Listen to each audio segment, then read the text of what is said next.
Are you ready to turn your investments into retirement income?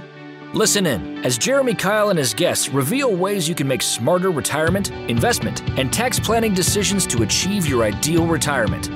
You will learn more about your money so you can feel better about your money and make better money decisions. Now, on to the show. Welcome to Retirement Revealed. I'm your host, Jeremy Keil, and we're here to turn your retirement savings into a consistent income. And today we're graced with the presence of two ladies, Jeannette Lalonde and Mary Morency. They are retirement coaches, and this is actually the first of a series we'll be doing focusing on retirement coaching.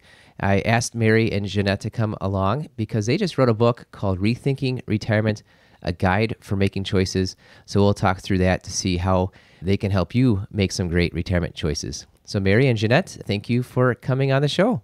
Thank you. Thank you, Jeremy. Glad to have you both on. What's interesting is the retirement coaches we've met so far seem to all have a Canadian background. So I'm curious, what's the deal with the Canadians doing so well with the retirement coaching and doing retirement well that maybe us Americans need to learn a bit or two? Oh, I think the Americans are doing a great job. We're part of an organization called the Retirement Coaches Association. Canadians, Americans, they're all making a great contribution to shifting people's mindset about what retirement means in today's world. Yes, and you introduced me to that Retirement Coaching Association. I think Robert Laura is the name of the individual who founded it. He'll be part of our series too, so look forward to that. And thank you for the introduction. I had fun already speaking with him. I'm looking forward to introducing him to all of our listeners later on. Well, good. Well, we want to talk through this book, and there's 4 key areas, things that we'd like people to be looking at. And when you're approaching retirement, it says in the book that the 4 key areas are your contribution, your well-being, your connection, your purpose. And I believe, Mary, you contributed the main ideas, main writing behind contribution and well-being. Was that correct? Correct. All right, good. I pay attention when we're talking. And let's make sure we go with those first, and then we'll step over to Jeannette and see how she can help people with connection and purpose. And so with contribution, I love this kind of subtitle, the heading where you said, shift your mindset from work to contribution, which is interesting. It's like, don't go from work to non-work, go from work to contribution. What does that look like for people? Yeah. Well, it used to be that people talked about retiring from something. And what we want to do is get people to start thinking about what are they retiring to? So one of the biggest shifts in today's retirement is the fact that people are continuing to contribute. 1 in 5 Americans and Canadians continue to work past the age of 65. And what we have found is that if you can make this subtle mindset shift in terms of redefining your work and broadening it to include ways of contributing that are important to you, such as your profession, perhaps, your family, your community, and society. If you can make that shift, then people start to disconnect from their work identity. We've coached over 250 clients to help them prepare for a flourishing retirement. And about 70% of those people have told us that they hadn't even started to think about disconnecting themselves from their work identity. What I do is who I am, and what we want to do is get people shifting towards other things. I like what you said there about the 1 out of 5 still working in retirement. I was talking with somebody just yesterday who's exploring working with us on retirement planning. And he shared with me that all of his friends, all the people he talks to said, you need to find a job when you're retired. And of course, he's not retired yet. And he's thinking, isn't that the point of retirement, is to not have a job? And yet he's hearing from people, you need something to do.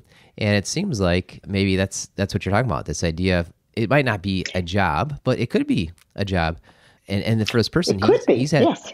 Yeah, and he's had 35 years with the same company. So not even the same industry, but the same company. I imagine, we didn't get too deep into it yet, but I imagine he may have a situation where he's not able to, or maybe it's difficult to release his work identity with 35 years at the same company. Yeah. So it sounds like we should send him to a retirement coach like yourself. Yeah, people who have been with the same, I mean, everybody goes through this identity crisis to a certain extent, Jeremy, okay?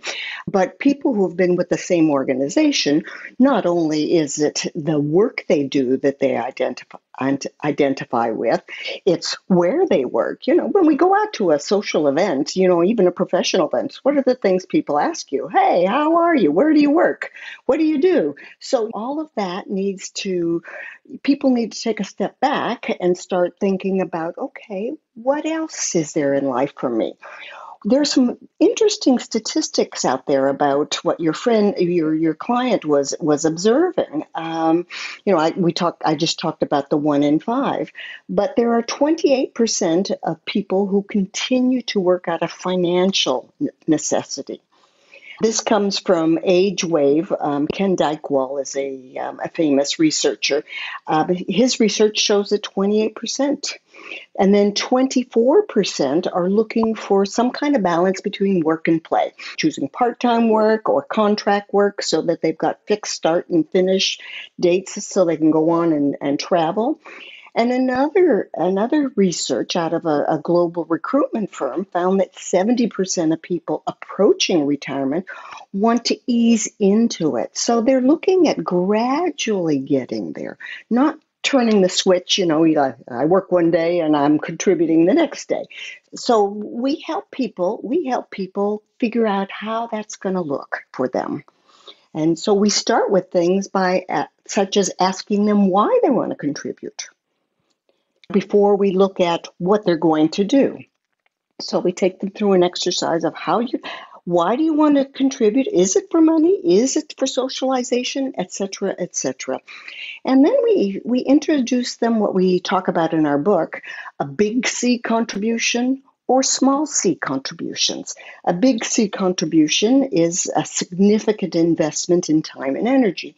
And we see people who decide that they're going to go up and go out and run this huge nonprofit or even for-profit organization in their retirement.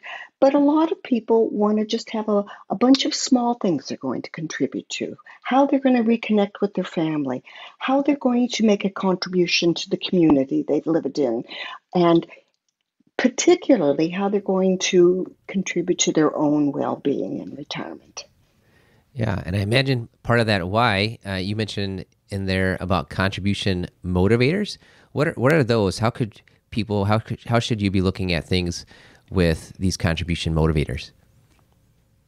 Yeah, we've identified 4 contribution motivators, and we like to tell people they don't retire when you retire. These are things that are present in our daily lives, in our daily work lives, and they almost become needs. So things like usefulness. When we're at work, we're useful to someone. So how important is that to you as you move forward? Structure. Knowing what we're going to do in a particular day is, for many, many people, very, very important, and they feel lost once they step out of their work roles and have a blank agenda. So how are you going to create some structure in your life? People connections. I always like to remind that even the introverts need to interact with people. So if people connections are very important to you, what are you going to do to make sure that you get sufficient socialization and connections in your retirement life? And then the last one is self-worth, which some people go, oh, being important and being the boss is no longer important to me. But we get a sense of importance, self-importance. As an example, I coached an executive assistant a while back, and I was really surprised. Her number one motivator was self-worth. She was the go-to person. Nobody got into the president's office unless they got through her. So what we did is we worked on a plan for her to have a role with her friends to be the go-to person to plan all the trips they planned to take. So it's a matter of discovering which are my most important ones and then putting a plan together on how to replace them. I like that. I like how you can tell what your work is doing to fulfill some motivations, some needs. And like I said, it has nothing to do with work itself. It's just work is what's being used to fulfill that. And two out of those four are structure and people. So I'm just imagining, don't go and throw away your daily planner. Just keep your daily planner and fill it in with days and times to go hang out with the people that you enjoy. You got it, Jeremy. Yeah, good. Well, the second piece is going through the well-being. And I've heard well-being a lot. I think a lot of people have, and they probably think of it more along the idea of keep healthy and things like that. But what struck me is that you focused on resilience, and you had 3 pillars of resilience. Would you share those with us? Yeah, and I would like to just I will share those, Jeremy, but I'd like to add there's actually a fourth one, and Jeannette will address that. It's All right. spiritual resilience, which is the ability to connect beyond ourselves, to feel Sure. a deep sense of belonging and purpose. But the first 3 are mental, emotional, and physical. And mental resilience is about how we think about what happens to us in our lives. And more than anything, this affects our well-being and our resilience. There's a researcher out of Yale, Becca Levy, who just published a book called Breaking the Age Code. And her research shows that changing your attitude about aging can add up to 7 years to your life. Oh, wow. Pretty interesting. Yeah.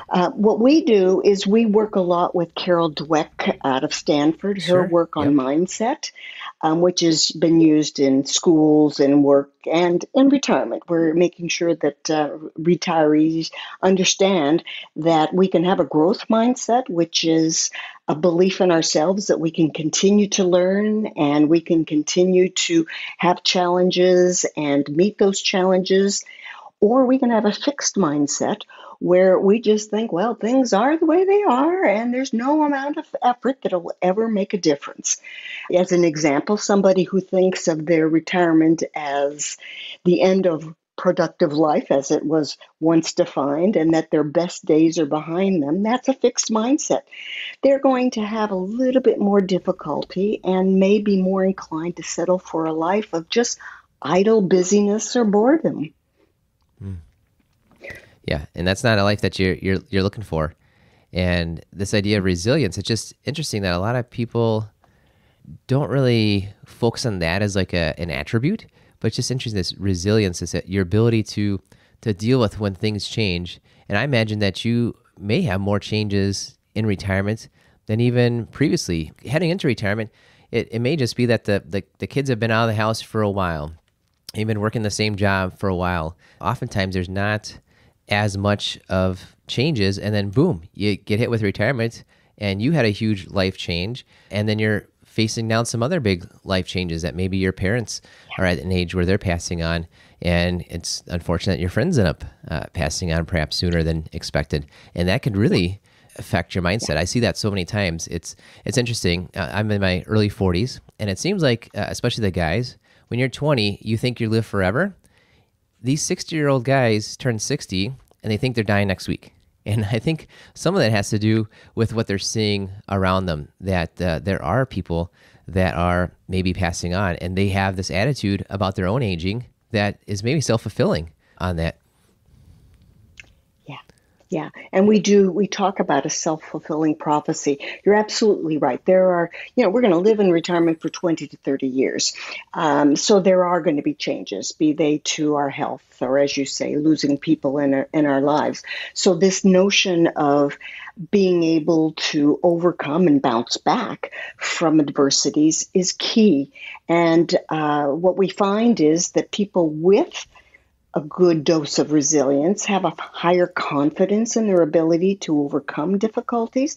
They're actually more adaptable and optimistic and creative. And so we see less anxiety and depression in people with with resilience.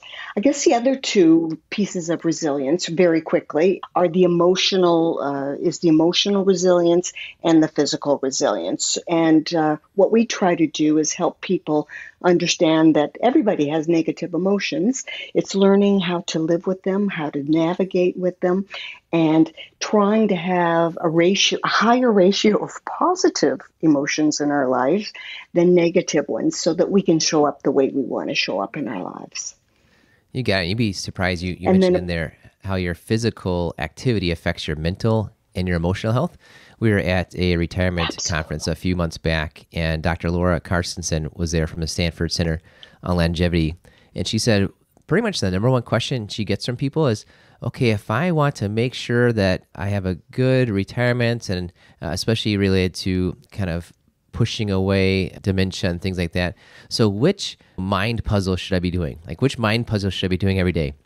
And she said, put down the mind puzzle, get out of your easy chair, and just go for a walk. And she said, your physical activity will do way more for your mental health, way more for your emotional health, way more for your cognitive and the symptoms of mental decline than any sort of mind puzzle. And so I like how you drew that connection to the physical activity and your mental and emotional health. Yeah, because it's all it's all those neurotransmitters and hormones that the movement. And what we say is, forget exercise, just find a way that you're moving every day. So and it does contribute to both our mental and our emotional resilience. Perfect. So don't throw away that daily planner. Keep it, and don't plug in the coffee date. Go plug in the walking date with the people you care about. Absolutely. Good. Well, if there's people you care about, you're going to have a connection with them. And that's the third step in the journey here as you're rethinking retirement. And I imagine a way to be more resilient is to have people that are in your life that you care about, that they care about you. When you have these connections to other people, I imagine that's a big piece of resilience. And yet that could be an area where some people are lacking. I talked about the men earlier and how they feel about aging. A lot of times I see a kind of a shift between males and females there. But I do know, especially us men, have a harder sense and a harder ability to create these relationships, especially as we get older, especially as we lose perhaps the relationships that we had through work. So let's talk about that. How do we focus on connection? You said broaden your social network, deepen your important relationships. Jeannette, how do we go about doing that? Okay, Jeremy. Well, let's start with connections, as you say, and we can all easily relate to the importance of connecting with others and the negative impact if you don't have connections, given our collective COVID-19 experience. We saw what happens when you can't nourish your connections. Other people matter. Chris Peterson, one of the founders of positive psychology, has stated that other people matter. And it's based on his research that demonstrates that adults may feel depressed when their need to belong is disrupted. And let's not forget the negative impact of loneliness and social isolation on mental well-being. So retirees often fear being lonely and socially isolated when they disconnect with their work relationships. And as Mary's indicated, we've been working with over 250 people planning their retirement to thrive in retirement, and 75% of them attest to the importance of and the need to broaden and choose quality relationships. So to help making that happen, Jeremy, what we've done is we've categorized relationships into 4 types.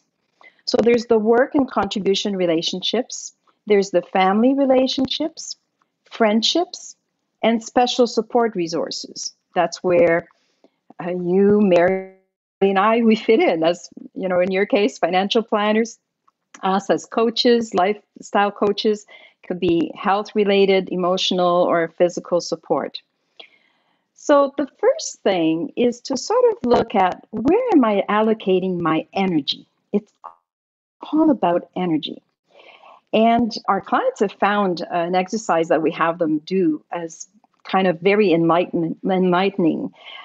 If you were to allocate 100% of your energy across the 4 connection types that I've just mentioned, where are you putting all your energy now, and where are you hoping to put it in retirement? Well, necessarily, people see a major shift required. Often they kind of say, wow, 80% of my relationships have been work related.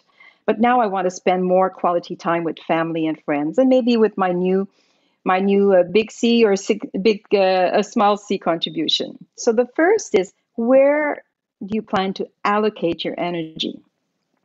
Then to broadening your social network is not just about the number of people you connect, but it's about recognizing the importance of the key players in your life and the impact they have on your thoughts, emotions, and behaviors. Why are these people important? And then there's the consideration of noticing that some connections may generate positive energy, and there may be connections that drain your energy. So you can see there easily the link with the emotional resilience talked about by Mary. It's all about energy. Where are you allocating your energy? How important are these people? And which one are more positive? So it really brings us then to the quality of those relationships. And there's so many bodies of research that attest to the importance of quality relationships for well-being and happiness later in life. And we often refer to a very broadly quoted research from Harvard, the Harvard Study of Adult Development, which was popularized by Robert Waldinger's TED Talk, What Makes a Good Life? And his research confirms that the happiest people in retirement were those that actively and purposely replaced workmates with new playmates. It's Jeremy Keil here, and I know you're listening to the Retirement Reveal podcast because you want to learn more about making great retirement decisions. I've created a free video course for you to do just that. Head over to 5stepretirementplan.com and sign up to receive this video training right in your email inbox. We broke down our 5-step retirement plan into bite-sized videos so you can get started on the retirement, investment, and tax planning you need to create a consistent retirement income. Go to 5stepretirementplan.com, use the number or spell it out. You'll get there either way. 5stepretirementplan.com. Thanks for listening, and now for the rest of the show.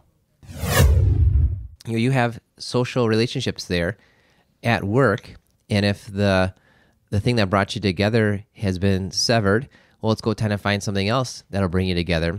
And you mentioned this idea of loneliness, the risk of social isolation. Tell me if you've seen this yourself too, where I see it where you enter retirement, you're 60, 65, and you're likely married then. You likely have young grandkids that you're going to their activities and things. And then you get 15 years, 20 years older, and perhaps your own kids have moved away, perhaps a spouse has died. You know, the grandkids don't seem to have as many activities when they're 22. There's no school plays when you're 22 compared to when you're 7. And so many people are in their house basically alone, and that can just be a huge health and emotional and spiritual hazard. And then I've seen the people that go to some sort of independent living, senior living. It's kind of like a lot of mindset as well. I need to stay in my home, and I will only move if I have to because of some health reason. But the people I see that are the happiest, that are that age range, let's call it like 70 to 85-ish, are the ones that find a different living arrangement before health forces that in. And I'm thinking of one lady in particular. She was widowed, and she maybe took a year or two to where she realized it was time to have some extra social connections. She moved to a senior living facility. You know, it's completely independent living. It's just an apartment where everyone else is over 55. They have a social activities director. Like, how can you not make new friends, not make new playmates in that with that term in that situation? She's loving it. Yeah, exactly.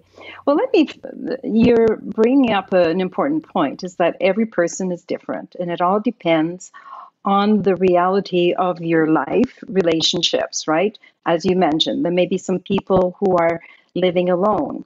There may be people who have a family. They have, an extended family. They may have children still living at home. Then you have some people who have lots of friends, others don't have friends. So every situation is different. And what I'd like to sort of just kind of maybe start by clarifying what loneliness and social isolation, what that means and what it represents. And then we can go back, if you'd like, in terms of the different work, family relationship issues. So feeling lonely goes beyond simply being by oneself or having a solitary life. So there's deeper symptoms of people suffering from loneliness. Boredom to the point of apathy. They just don't care. Feeling hopeless in face of difficulties. They just feel they can't do. They may tend to avoid others, stay away, or they're basically dissatisfied with their lives, just not happy. So the example you gave of this lady that is living alone, but she moved into a residence which is providing her a broader social network.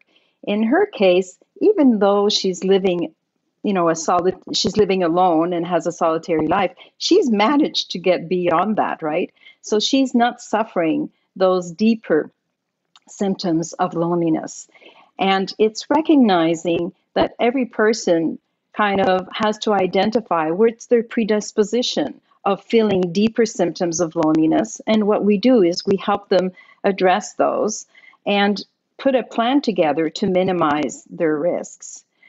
It's so important to deal with loneliness if the person has those deeper symptoms that I mentioned to you, because there's many studies that correlate loneliness to quality of life and longevity. Louise Ockley at University of Chicago, she demonstrates that chronic loneliness occurs when the social circle and the emotional, mental, and financial resources are not there. So again, a good reason for financial planners and lifestyle coaches to be enablers to help people identify what are the risks of loneliness and how to address them. Then the other is social isolation. Okay, and social isolation, it occurs when your need for connection is not met and you lack meaningful relationships. So every person has a different level of need. Actually, we often see a correlation with extroverted people tend to need a lot of connections to go and get energy through others, whereas more introverted people may feel very comfortable in their solitary life. They don't feel lonely, and they just go and get the relationships that they need. But what we found in our practice to date, there's 4 factors that heighten the risk of social isolation. And that's the difficulty in defining who you are, the risk of getting stuck in that identity crisis talked about earlier, health issues. Often people feel, I can't get out, I can't, and will not go and reach out. So through movement, through encouraging people to connect, and it may be connecting virtually. And nowadays, there's so many opportunities to create a network through virtual tools. Negative thinking style. They may become very self-absorbed and grumpier about life in general. We often find people in some of the residences which are not like the example you shared, but often there's some people that have really become very, very grumpy and are just negative about all of their life. And then limited leisure activities. Some people hesitate to join leisure groups, and which is a recipe for social isolation. So our first step is identify your predisposition to loneliness and your personal social isolation risks, and then choosing actions that are right for you, just as that lady that you mentioned. She took action and she's broadened her social network. In her case, it would be to sort of see also if the connection she has brings her those positive energy required. Yes, I appreciate that. I can see how it's all getting connected, where having this extra connections with people may give you some more resilience. Having a positive and growth mindset may give you some more ability to create those connections. And the fourth one is your purpose, and redefining your life purpose to create more meaning in life. I imagine if you do have an extra more purpose than kind of in general, you can find the people that you bring in connections. Your well-being will be even greater. I'm thinking of a few individuals right now, but one in particular, he inherited a bit of money from not crazy amounts, but he had inherited some money from his parents. And he said, I tried to get dad to give away his money because we didn't need it. And he didn't listen. So now his retirement purpose is giving away this money that he's inherited from his parents. He's also doing some great jobs of mentoring some people that are younger and perhaps didn't make the types of positive life choices that he had the ability to make going through. So he's got a purpose and he's living it out. And his wife is right along with him. They both are on board with his purpose. And I imagine he might have sat down and thought through his purpose in retirement, his purpose in life. And you talk about that. Create your life purpose statement. What would that look like for people? Yeah, well, first of all, congratulations to that gentleman that you mentioned. Evidently, he identified his value of family, his desire to want to help and support others through his mentoring, etc. So that gave him a raison d'être, right? And he's created his new me and his purpose. What we find is that defining purpose requires a lot of introspection. It's all about curiosity about knowing self and curiosity about the impact you have or you want to have on others. But a lot of people are not comfortable in doing this because most people were driven by external factors throughout their whole life. At work, through business strategies and plans, at home, decisions about, having a family, choosing studies, etc. What happens in retirement is what gets you out of bed in the morning will change from those work and family responsibilities to your personal life statement. So in response to your question, how do you go about it? So we've developed a step-by-step process to help people because of the fact that it's not natural for people to do this introspection, okay? So the first step is to confirm your core values, your main principles in life, what will influence your attitudes, decisions, and behaviors moving forward. We use the analogy of building a house. So you need to have a solid foundation, first of all, to create that home you desire. So it's the same at retirement. I'll share with you another example, a client that was looking at retirement, and he had a very strong value for family. And he wanted to renew his relationship with his son. And his son was a long-haul truck driver, and he was looking for a partner. Well, lo and behold, his father said, hey, I can take this on. This is a big C I would like to have, a big contribution. And at the same time, he was renewing his relationship with his son. Can you imagine all of the chats they had as they were driving? I believe it. Right?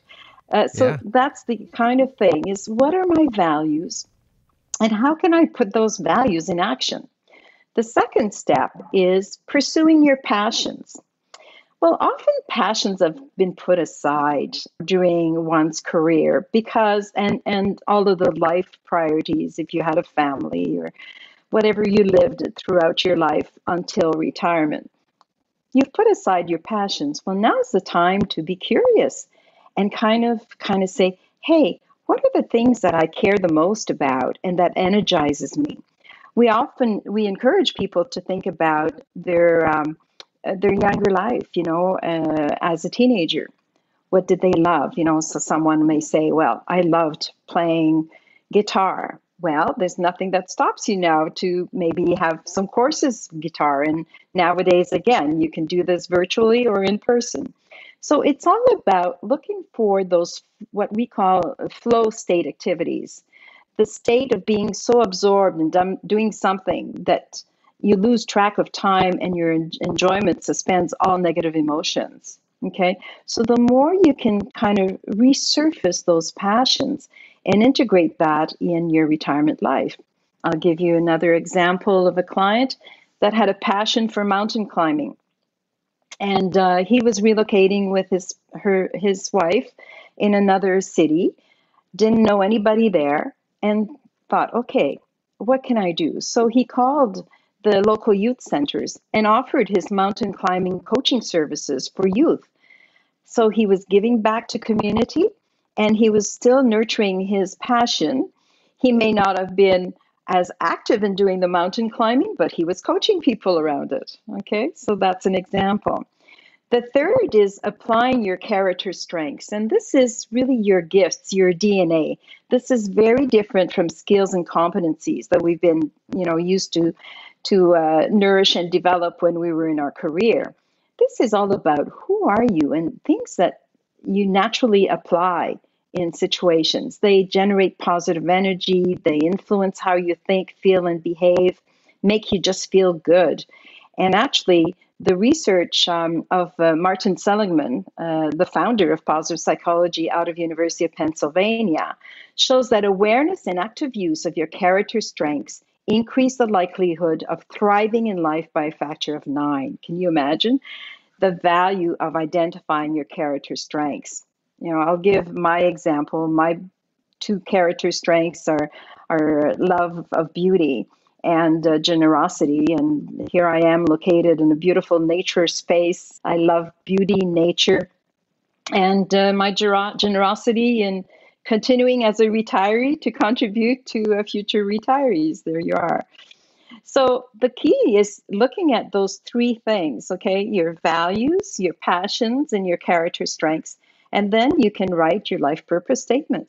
It enables people to discover what they want to focus on. So coming back to your gentleman, he may not have gone through such a structured approach, but he evidently thought about these things. And our clients find this as an enabler because they're not comfortable in doing that. It requires a lot of introspection, but it provides so much value added.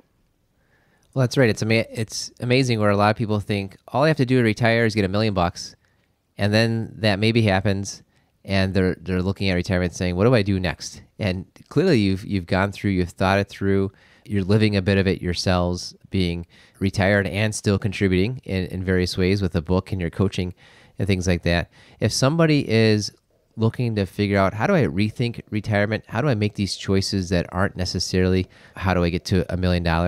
How would they reach out to you? How would they learn more?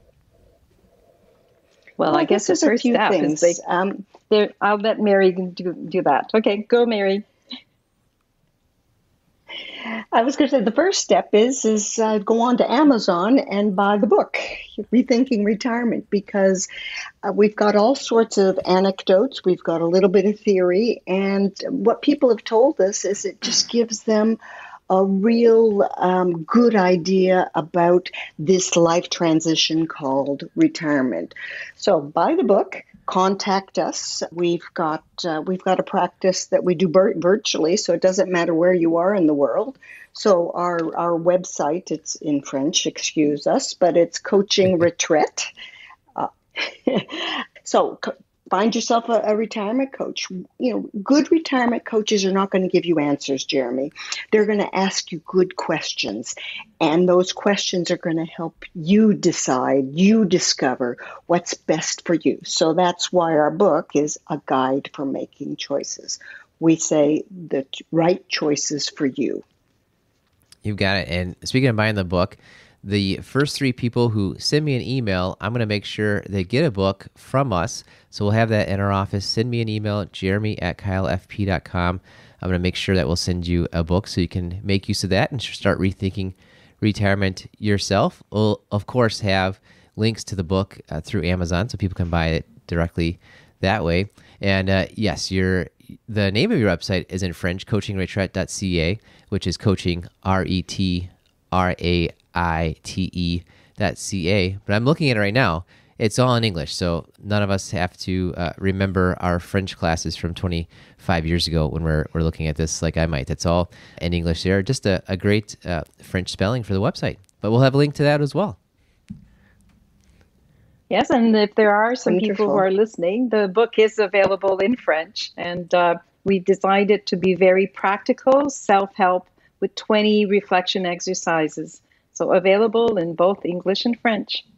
That's great. And I love how you mentioned that you've got the reflection exercises. It's not about telling you what to do, but it's just prompting, here are the things you ought to be thinking through. And after you've gone through some or perhaps all 20 of those reflection exercises, you'll be a lot better off as you're making those different choices. Good. Well, thank you, Mary. Thank you, Jeannette. Thanks for coming on. We very much appreciated having you on the show. Thanks for having us, Jeremy. Yeah, you got it. And thank you to everyone for listening to the Retirement Revealed podcast. We believe if you know more about your money, you will feel better about your money, and you will make better money decisions. Thank you for listening to the Retirement Revealed podcast. Click on the subscribe button below to be notified when new episodes become available. Visit retirement-revealed.com to learn more. The information covered and posted represents the views and opinions of the guest and does not necessarily represent the views or opinions of Keil Financial Partners. Keil Financial Partners does not provide legal, accounting, or tax advice. Consult your attorney or tax professional. Representatives have general knowledge of the Social Security tenets. For complete details on your situation, contact the Social Security Administration. Keil Financial Partners is a part of the Thrivent Advisor Network, a registered investment advisor. The content has been made available for informational and educational purposes only. The content is not intended to be a substitute for professional investing advice. Always seek the advice of your financial advisor or other qualified financial service provider with any questions you may have regarding your investment planning.